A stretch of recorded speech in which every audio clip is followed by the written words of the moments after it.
सम्पूर्णमा नमस्कार। म प्रदीप सुनार फेरि अर्को भिडियो लिएर आइसकेँ। हाम्रो सबै साथीहरूको जिज्ञासा के थियो होला कि हामी डिप्लोमा गरिसक्यौँ, हामी 10 क्लास पढिसक्यो र डिप्लोमा पनि गर्यौँ, तर हामीले फेरि ब्याचलर कोर्स केही गर्न पर्यो अथवा हामी विदेशबाट डिप्लोमा गर्यौँ, नेपालमा फेरि त्यसको इक्विभ्यालेन्ट लिन पर्यो भनेर कहाँबाट इक्विभ्यालेन्ट गर्ने, कसरी गर्ने भनेर आज हामी त्यही कुरा हेर्छौँ है।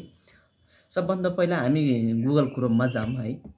गुगल क्रोममा गइसकेपछि हामी इक्विभ्यालेन्ट सिटिभिटी इक्विभ्यालेन्ट गरेर हामी सिटिभिटी इक्विभ्यालेन्ट लगइनमा जान्छौँ है।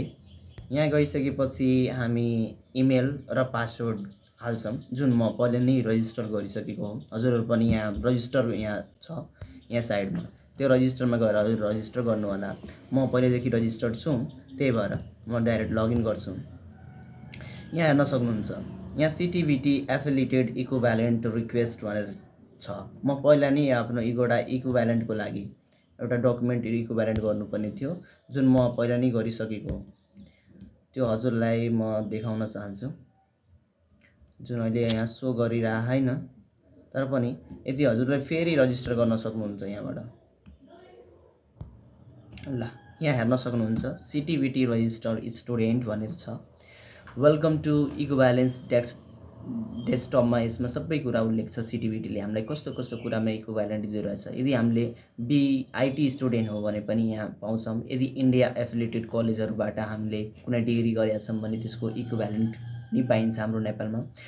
साथै यदि हामी फरेन कन्ट्रीबाट केही ब्याचलर डिप्लोमा कुनै मास्टर गरेका छौँ भने त्यसको इक्विभ्यालेन्ट पाउने पनि हाम्रो यही पोर्टलबाट यही वेबसाइटबाट हो। र टिआइटिआई स्टुडेन्ट पनि यसैबाट पाइन्छ। त्यस्तै जिटिएको स्टुडेन्ट पनि यहीँबाट इक्विभ्यालेन्ट गर्न सक्छ भने नेपालको युनिभर्सिटी र बोर्डहरूको इक्विभ्यालेन्ट पनि हामीले यहीँबाट निकाल्छौँ। यसको भेरिफिकेसन र कपीहरूबाट हामीले यहाँबाट निकाल्छौँ। हामी यहाँ प्रोसिड गर्छौँ।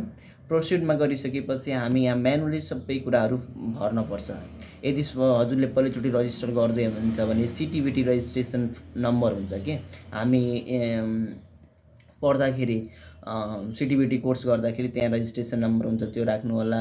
डेट अफ बर्थ राख्नु होला, फर्स्ट नेम अनि लास्ट नेम राख्नु होला, जेन्डर राख्नु होला, अनि इन्स्टिट्युटको नाम राख्नु होला र इयर एन्ड ट्राइमेस्टर राख्नु होला। यो सबै कुरा राखिसकेपछि हजुरलाई नेक्स्टमा थिच्नु होला।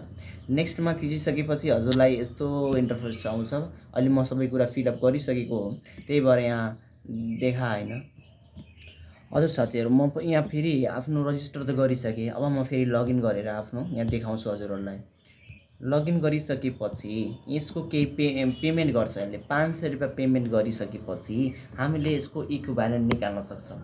अब त्यो इक्विभ्यालेन्ट निकाल्नको लागि हामीले यसैबाट इक्विभ्यालेन्ट गर्ने हो। जस्तै कि यहाँ प्रदीप सुनारको चाहिँ देखाइरहेछ, जस्तै एप्लिकेसन नम्बर देखाइरहेछ। अब यो एप्लिकेसन नम्बरमा हामीले यहाँ हेर्न सक्छौँ रजिस्ट्रेसन नम्बर भनेर। अनि त्यसपछि हाम्रो स्टेटस पेन्डिङमा छ।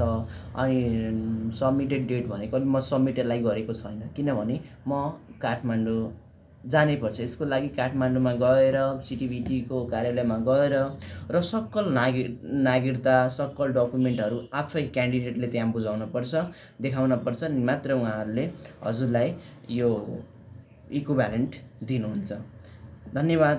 यसको प्रक्रिया नै यसरी नै हो।